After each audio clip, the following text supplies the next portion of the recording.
Hello friends, welcome to Right Path Education. Right Path Education के इस YouTube channel पर आपका बहुत बहुत स्वागत है।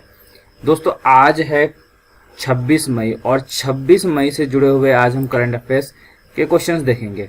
पर उससे पहले दोस्तों, अगर आप अभी तक हमारे चैनल पर आए हैं और सब्सक्राइब नहीं किए हैं तो प्लीज़ इसे सब्सक्राइब ज़रूर कर लें ताकि आपको आगे आने वाली सभी वीडियोज़ का नोटिफिकेशन मिलता रहे। और दोस्तों, आप इस वीडियो को पूरा अंत तक देखें, क्योंकि जब तक आप अंत तक नहीं देखेंगे तब तक आपको सारे क्वेश्चंस नहीं पता चल पाएंगे। और अगर सारे क्वेश्चंस आप नहीं जान पाओगे तो कोई भी क्वेश्चन अगर आपका मिस होता है और वही पेपर में आ जाता है तो आपका बहुत नुकसान हो सकता है। इसलिए क्वेश्चंस को सारे देखा करें, पूरा अंत तक देखें और अंत तक देखने के बाद ही आप इसको जो है एग्जिट किया करें, क्योंकि इससे सारे क्वेश्चंस आपके कवर होंगे और इससे आपके पेपर में सारे क्वेश्चंस करने की प्रोबेबिलिटी बढ़ जाएगी। चलिए शुरू करते हैं आज 26 मई के करंट अफेयर्स क्वेश्चंस। तो चलिए देखते हैं, पर शुरुआत करेंगे उससे पहले आज के विचार से। तो आज का विचार है, अपना काम है कोशिश करते रहना, कामयाबी देना तो बाकी ऊपर वाले के हाथ में है। मीन्स हमें तो सिर्फ कोशिश करते रहना है, मेहनत करते रहना है, कामयाबी देने का तो श्रेय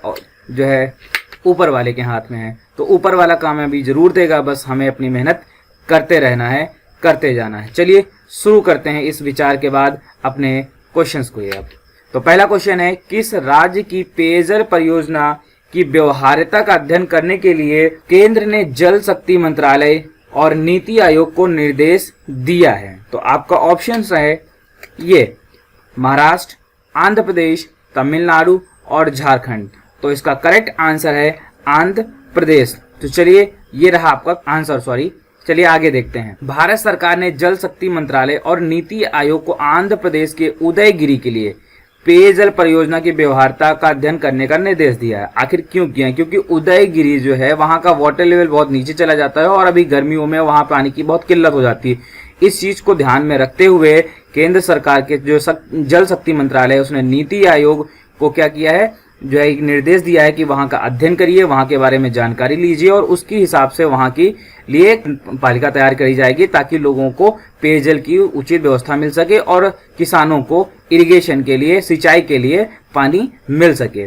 भारत के उपराष्ट्रपति वेंकैया नायडू द्वारा अमिताभ कांत जो सीईओ हैं नीति आयोग के, परमेश्वरम अय्यर जो सचिव हैं पेयजल और स्वच्छता के, और यूपी सिंह जो सचिव हैं जल संसाधन के, नदी विकास और गंगा कायाकल्प के, उनके साथ संयुक्त बैठक में यह फैसला लिया है।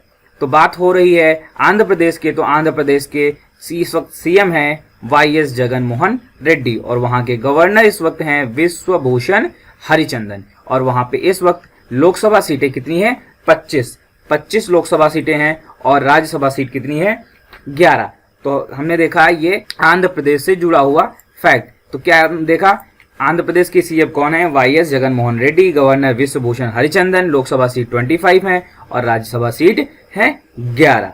ठीक, चलिए आते हैं अगले क्वेश्चन की ओर। और अगला क्वेश्चन है, किस देश ने अपने पहले मानव रहित हेलीकॉप्टर ड्रोन का सफल परीक्षण किया है? तो आपके ऑप्शंस हैं ये चीन, अमेरिका, रूस और भारत। तो इसका करेक्ट आंसर है चीन। तो हाल ही में चीन ने अपना पहला मानव रहित हेलीकॉप्टर ड्रोन जिसका नाम है AR-500C मानव रहित हेलीकॉप्टर है। इसकी पूर्वी चीन के जियांगसी प्रांत में एवीसी जो बेस है वहां से उड़ान भरी है। एवीसी क्या है? AVIC है एविएशन, ठीक है, एविएशन के लिए जो उनका निगम है जहां से एविएशन के सारे मतलब जितने भी हेलीकॉप्टर्स और ड्रोन के इस तरीके से बनते हैं तो उनकी एक संस्था है। तो ड्रोन को राज्य के स्वामित्व वाली विमानन उद्योग निगम एविक द्वारा विकसित किया गया है। ड्रोन में 5 घंटे तक उड़ने की क्षमता है। अधिकतम 170 किलोमीटर प्रति घंटे की स्पीड से ये उड़ सकता है और यह 500 किलोग्राम तक के वजन को भी उठा सकता है। तो ये है उस काबिलियत कुछ जो है उस ड्रोन की जो मानव रहित है, जिसको विकसित किया है अभी हाल ही में चीन ने। चलिए अगला क्वेश्चन देखते हैं। और अगला क्वेश्चन है, आईएफ ने कहां पर अपने नंबर 18 स्क्वाड्रन के संचालन को चालू किया है? तो आपके ऑप्शंस हैं ये आंध्र प्रदेश, उड़ीसा, तमिलनाडु और महाराष्ट्र। तो इसका करेक्ट आंसर है तमिलनाडु। तो तमिलनाडु को कोयम्बटूर से ये एयरफोर्स ने जो है 18 नंबर की जो स्क्वाड्रन है इसका संचालन चालू किया है। तो भारतीय वायुसेना ने आईएफ ने 27 मई को तमिलनाडु के कोयम्बटूर में अपने 18 नंबर स्क्वाड्रन का संचालन किया है। नंबर 18 स्क्वाड्रन चौथी पीढ़ी के एलसीए तेजस एफओसी फाइनल ऑपरेशन क्लियरेंस विमान के से लैस है। यह लाइट कॉम्बैट एयरक्राफ्ट जिसको हम एलसीए भी बोलते हैं, तेजस को उड़ाने वाला दूसरा आईएफ स्क्वाड्रन होगा। मींस तेजस को ये उड़ा चुका है और ये कौन सा है, दूसरा स्क्वाड्रन होगा। नंबर 18 स्क्वाड्रन का गठन 1965 में किया गया था। इसका आदर्श वाक्य था तीव्र और निर्भय। मींस ये बहुत तीव्र है और बिना डर बिना निर्भय के आप प्रयोग कर सकते हैं। बात हो रही है एयरफोर्स की, तो एयरफोर्स के इस वक्त चीफ हैं एयर मार्शल आरकेएस भदौरिया। तो ये थी आईएफ से जुड़ी 18 नंबर स्क्वाड्रन के बारे में। चलिए देखते हैं अगले क्वेश्चन को। तो अगला क्वेश्चन है HIL इंडिया किस देश को टिड्डी नियंत्रण कीटनाशक प्रदान करेगा? तो उसके ऑप्शंस हैं आपके पास, ये अफगानिस्तान, ईरान, इराक, सऊदी अरब। तो इसका करेक्ट आंसर है ईरान। तो जो है भारत सरकार की HIL क्या है? Hindustan insecticides limited India. Hindustan insecticides limited India, क्या नाम बताया मैंने आपको? HIL का हिंदुस्तान इंसेक्टिसाइड्स इंडिया। ठीक है। रसायन और उर्वरक मंत्रालय ने घोषणा की है कि HIL इंडिया जो रसायन और पेट्रोलियम विभाग के अंतर्गत आती है, आपको कृषक समुदाय के लिए कीटनाशकों का उत्पादन और आपूर्ति करेगा। मींस किसानों को कितना कीटनाशक चाहिए और जितनी भी आपूर्ति होगी उसकी पूरी की पूरी खपत की भरपाई कौन करेगा? HIL करेगा। HIL को सरकारी व्यवस्था के तहत ईरान सरकार को टिड्डी कार्यक्रम के लिए 25 MT क्या है? मेल्थियन टेक्नोलॉजी 25 MT मेल्थियन टेक्नोलॉजी की आपूर्ति करनी है। HIL ने अभी हाल ही में डेंगू और चिकुनगुनिया नियंत्रण कार्यक्रम के लिए नगर निगमों को भी क्या मेलेथियन की जो है तकनीकी की आपूर्ति दी है। तो ये था HIL इंडिया से जुड़ा हुआ टिड्डी नियंत्रण कीटनाशक पे प्रश्न और इसके बारे में आपने जाना। चलिए देखते हैं अगले प्रश्न को। और अगला प्रश्न है मॉर्थ ने BS6 वाहनों के लिए किस श्रेणी के लिए उत्सर्जन मापदंड अधिसूचित किए हैं? तो आपके पास ऑप्शंस ये हैं L5, L6, L7, L8। तो हाल ही में मॉर्थ क्या है? Ministry of road transport and highway, इन्होंने जो है BS6 वाहनों के लिए कुछ जो है उत्सर्जन जो है के लिए मापदंड बनाए हैं। उस मापदंड की पूरी जो लिस्ट है उसमें जो है इस कैटेगरी को जो है बनाया गया है, अधिसूचित किया है। तो उसके बारे में ये क्वेश्चन है। तो इसका करेक्ट आंसर है L7। तो L7 क्या है? सड़क परिवहन और राजमार्ग मंत्रालय मॉर्थ ने BS6 वाहनों के लिए L17 जिसको क्वाड्रीसाइकिल का वो कैटेगरी दी गई है, श्रेणी के उत्सर्जन मापदंडों के लिए अधिसूचना जारी की है। उत्सर्जन मानदंड यूरोपीय संघ जो EU है, यूनाइटेड यूनियन के साथ विश्व मोटर परीक्षण चक्र जिसको WMTC भी बोलते हैं, तो वर्ल्ड मोटर टेस्ट साइकिल के अनुरूप, इसका फुल फॉर्म है WMTC का। WMTC का फुल फॉर्म क्या है? एक बार फिर से वापस देख लीजिए क्योंकि हो सकता है आपका फुल फॉर्म में आ जाए। तो WMTC है वर्ल्ड मोटर टेस्ट साइकिल। ठीक है। मॉर्थ के अनुसार क्वाड्रासाइकिल को एक वाहन के रूप में, अच्छा क्वाड्रासाइकिल है क्या? पहले यही चीज देख लेते हैं। तो क्वाड्रासाइकिल क्या है? एक जो है ऐसा वाहन है जो तिपहिया है, तीन पहिए वाले जो वाहन होते हैं जैसे टैक्सी है या इतनी जगह घेरने वाला एक 4 पहिया वाहन है। ठीक है। तो क्वाड्रासाइकिल को एक वाहन के रूप में 3 पहिया के आकार के रूप में वर्णित किया गया है, लेकिन 4 टायर के साथ। मतलब होगी जगह उतनी ही लेगा, लेकिन किसके साथ होगा? 4 टायर के साथ होगा और पूरी तरह एक कार की तरह डिजाइन किया गया होगा।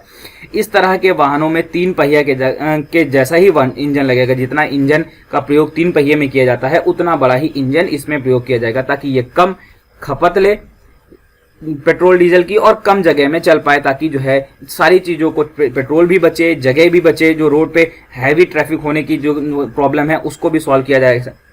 इसलिए ये क्वाड्रासाइकिल को लॉन्च किया गया था 2017 में। तो क्या है क्वाड्रासाइकिल? ये इस टाइप से दिखेगी। ये छोटी सी एक कार टाइप में दिखेगी जो आपको तिपहिया वाहन जितनी बड़ी टैक्सी होती है उतनी बड़ी दिखेगी, लेकिन इसमें 4 टायर होंगे और इसका इंजन भी तिपहिया की तरह ही होगा। तो ये है क्वाड्रासाइकिल से जुड़ा हुआ BS6 के जो अधिसूचना जारी करी है उसके अकॉर्डिंग ये क्वेश्चन। तो चलिए अगले क्वेश्चन पर आते हैं। और अगला क्वेश्चन है NSO के आंकड़ों के अनुसार इसिक सामाजिक सुरक्षा योजना ने 2020 मार्च में कितने लाख नामांकन किए हैं? तो ये क्वेश्चन है इसिक से जुड़ा हुआ और आपके ऑप्शन है ये 8.21 करोड़, 7.21 करोड़, 6.21 लाख और 9.21 लाख। तो इसका करेक्ट आंसर है 8.21 लाख। तो क्या हुआ है, अभी भी हाल ही में एनएसओ क्या है, national statistical office, national statistical office. तो यहां से क्या होता है, आंकड़े जारी, जो भी स्टैटिक्स के आंकड़े होते हैं वो जारी होते हैं, तो उसने अभी आंकड़े जारी करे हैं इसी के लिए। तो आंकड़ों के अनुसार 2018-19 में इस योजना के ग्राहक 1.49 करोड़ थे। अब राज्य कर्मचारी बीमा निगम इसिक जो है कर्मचारी राज्य बीमा स्वास्थ्य बीमा की बीमा कोष का प्रबंधन करता है, मींस कर्मचारियों के लिए जो बीमा होते हैं उनका जो है ये निर्धारण करता है इसिक। इसकी स्थापना 24 फरवरी 1952 में हुई थी और यह श्रम और रोजगार मंत्रालय के अंतर्गत आता है। इसिक किसके अंदर आता है, श्रम और रोजगार मंत्रालय भारत सरकार के अंदर आता है। इसकी स्थापना 24 फरवरी 1952 को हुई थी और ये राज्य के कर्मचारियों का जो लिए बीमा के लिए काम करता है। और इसमें ग्राहक कितने थे, 2018-19 में 1.4 लाख करोड़ थे और अभी हाल ही में जो मार्च में रिकॉर्ड जो है इनरोलमेंट हुए थे वो कितने हुए, 8.21 लाख हुए हैं। तो ये था इसिक से जुड़ा हुआ क्वेश्चन। चलिए चलते हैं अगले क्वेश्चन की ओर और देखते हैं क्या है वो क्वेश्चन। तो किस राज्य की स्पोर्ट्स अथॉरिटी ने 2000 एथलीटों को प्रशिक्षित करने के लिए एक समझौता ज्ञापन TCLL पर हस्ताक्षर किए हैं? तो आपके ऑप्शंस हैं ये छत्तीसगढ़, गुजरात, तमिलनाडु और आंध्र प्रदेश। तो इसका करेक्ट आंसर होगा गुजरात। तो गुजरात की सरकार ने अभी स्पोर्ट्स अथॉरिटी ने 2000 एथलीटों के लिए प्रशिक्षण के लिए एक ज्ञापन जारी किया है। तो स्पोर्ट्स अथॉरिटी गुजरात ने राज्य में इच्छुक एथलीटों के लिए व्यक्तित्व और कौशल विकास के लिए प्रशिक्षण प्रदान करने के लिए times centre for learning limited, TCLL का फुल फॉर्म है times centre for learning limited, TCLL के साथ एक ज्ञापन जारी पर हस्ताक्षर किए हैं। अब समझौता ज्ञापन का उद्देश्य है आनंद, नाडियाड, तापी, पोरबंदर, सूरत और हिम्मतनगर इन एरियाज के जो एथलीट जो बनना चाहते हैं या उससे जो इसमें इच्छुक हैं उनको ट्रेनिंग देना। तो क्षेत्रों में गुजरात भर में 2000 से अधिक युवा और इच्छुक एथलीटों को प्रशिक्षित करना। बात हो रही है गुजरात की, तो गुजरात के सीएम इस वक्त हैं विजय रूपानी और वहां के गवर्नर हैं आचार्य देवव्रत। तो ये था गुजरात से जुड़ा हुआ, वहां की स्पोर्ट्स अथॉरिटी से जुड़ा हुआ प्रश्न। चलिए देखते हैं अगले प्रश्न को और अगले प्रश्न की ओर बढ़ेंगे। अगला प्रश्न है, हाल ही में किस राज्य ने खेल को उद्योग का दर्जा दिया? थोड़ा क्वेश्चन मिसप्रिंट हो गया है। तो हाल ही में किस राज्य ने खेल को उद्योग का दर्जा दिया है? तो ऑप्शन आपके ये हैं मिजोरम, त्रिपुरा, नागालैंड और मणिपुर। तो इसका करेक्ट आंसर होगा मिजोरम। तो मिजोरम की सरकार ने अभी हाल ही में जो खेल को उद्योग का एक दर्जा दिया है कि खेल भी एक उद्योग है। तो रोजगार पैदा करने और मूल्य बढ़ाने के लिए खेलों में अधिक निवेश करने के लिए यह कदम उठाया गया है। खेल को उद्योग का दर्जा देने से खेल क्षेत्र में शामिल खिलाड़ियों और अन्य लोगों की आवश्यकताओं को पूरा करने में राज्य की मदद करने की उम्मीद है। तो बात हो रही है मिजोरम की। तो मिजोरम के इस वक्त सीएम हैं जोरमथंगा और वहां के गवर्नर हैं PS श्रीधरन पिल्लई। सीएम कौन है? जोरमथंगा और गवर्नर कौन है? PS श्रीधरन पिल्लई। और ये क्वेश्चन था खेल को उद्योग का दर्जा देने से। तो चलिए देखते हैं अगला क्वेश्चन। और अगला क्वेश्चन है, हाल ही में किस प्रदेश के मुख्यमंत्री ने रिस्टार्ट पैकेज की पहली किस्त को जारी किया है? रिस्टार्ट पैकेज ये है क्या? रिस्टार्ट पैकेज इसको भी देखेंगे, पर उससे पहले देखते हैं ऑप्शंस। तो ऑप्शन है छत्तीसगढ़, गुजरात, तमिलनाडु, आंध्र प्रदेश। तो इसका करेक्ट आंसर है आंध्र प्रदेश। तो आंध्र प्रदेश की सरकार ने अभी हाल ही में रिस्टार्ट पैकेज की पहली किस्त जारी करी है। तो पहले देखते हैं ये रिस्टार्ट पैकेज है क्या। तो रिस्टार्ट पैकेज का उद्देश्य लॉक्ड हिट माइक्रो, स्मॉल और मीडियम इंटरप्राइज MSME को फिर से खोलने और कार्यात्मक बनाने में मदद करना है। फिर से खोलने से मतलब ये है कि कोविड-19 से जो अभी सारी चीजें बंद थी उसको वापस से चालू करने में यह मदद करने के लिए इसको चालू किया गया है। इसकी पहली किस्त 450 करोड़ रुपए की है, जिसका उपयोग लंबित औद्योगिक उत्प्रसारणों को साफ करने में किया जाएगा, जिससे लगभग 98,000 इकाइयों को फायदा मिलेगा। जबकि इसकी दूसरी किस्त जो होगी वो 454 करोड़ रुपए की होगी, जिसकी जो है जारी जिसको किया जाएगा 29 जून 2020 को। तो दोस्तों ये थी आंध्र प्रदेश से जुड़ी हुई न्यूज। तो चलिए देखते हैं अगले क्वेश्चन को और अगले क्वेश्चन की ओर बढ़ते हैं। तो अगला क्वेश्चन है, हाल ही में MOHFW ने किस सिस्टम में सुधार के लिए समिति का गठन किया है?